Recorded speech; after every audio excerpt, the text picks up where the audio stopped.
sunu benn mbokk bu gaañu bu ñuy wax président Mitterrand def naa ci moom sax marsiya waaw pour jaale ko Chirac yàlla xam na ko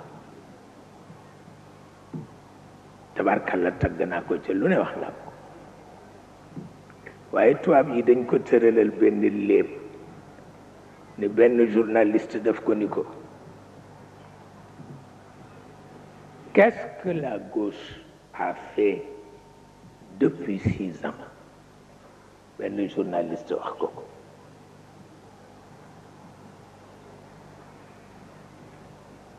mu sëgg ba mujj mu siggi ni ko je me le demande moi-même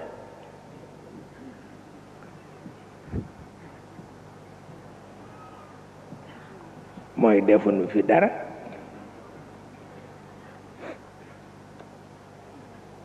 lépp la waaye jaar na yoon